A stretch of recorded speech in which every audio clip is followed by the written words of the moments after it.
L'assistance au maître d'ouvrage, contrairement à ce qu'on peut penser, c'est un métier qui existe depuis très longtemps.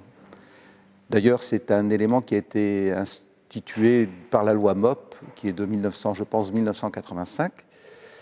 L'objectif était de structurer les interventions en tant que maître d'ouvrage des collectivités locales, de l'État, etc.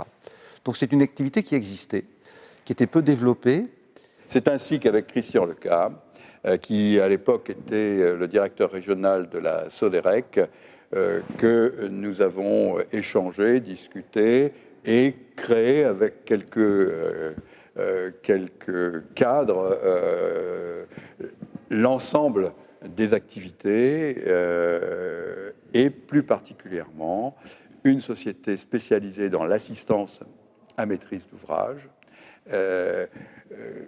qui s'est appelée originellement la Citamo et qui est en fait l'ancêtre, si je puis dire, de Amofi, puisque Amofi fête aujourd'hui son 20e anniversaire, n'a pris son nom qu'en 1995. Nous avons pensé tous les deux qu'il était intéressant dans le cadre d'une activité globale de maîtrise d'ouvrage, promotion, aménagement, vente, etc., tous les métiers de la maîtrise d'ouvrage, il nous a semblé que l'assistance à maîtrise d'ouvrage était un rouage indispensable au bon exercice de tous les métiers périphériques de la maîtrise d'ouvrage. Les deux piliers de l'activité qu'a dû conserver Amofi pendant un certain temps étaient la prestation de services, de conseil, de montage aux opérationnels de la construction et de l'aménagement, et la programmation ou le conseil aux collectivités locales. Première opération, on a fait une grosse ZAC qui s'appelle la ZAC Sully, qui a été créée dans les années 90, 400 logements en centre-ville de Nantes. Et la ville de Nantes a fait appel à nous pour être maître d'ouvrage délégué, ce qui est encore plus qu'assistant à maître d'ouvrage, c'est-à-dire que là on gère tout, y compris les sous, directement, pour construire une extension de l'école publique qui était dans ce secteur. C'était notre première activité. Et Amofi a tout de suite joué son rôle qu'il a encore aujourd'hui, à la fois d'assistant à la maîtrise d'ouvrage, mais aussi de programmiste, si je veux dire, puisque c'était sans doute un peu précurseur de ce qu'on connaît aujourd'hui des modes, je dirais, d'aménagement, où on essaie d'établir un lien entre l'ensemble des opérateurs et la puissance publique pour avoir une vision d'ensemble, un plan d'ensemble, quelque chose de coordonné. Bon.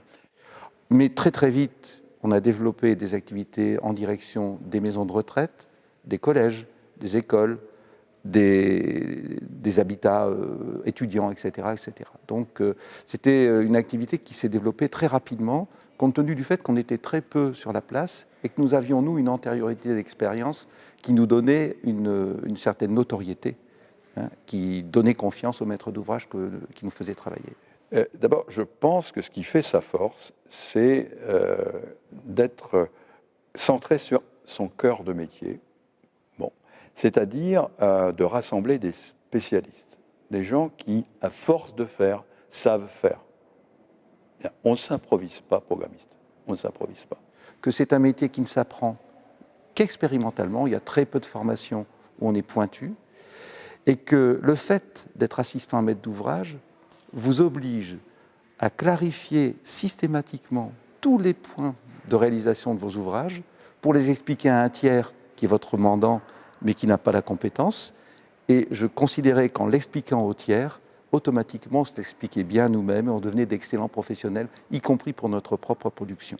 Je sais, pour avoir démarré ma carrière il y a plus de 40 ans, que les premières opérations que je réalisais étaient pratiquement sans programme ou des programmes hyper légers, et qu'à chaque fois, on avait des soucis en permanence. Alors on était content parce qu'on avait l'impression de travailler, parce qu'on réglait des problèmes.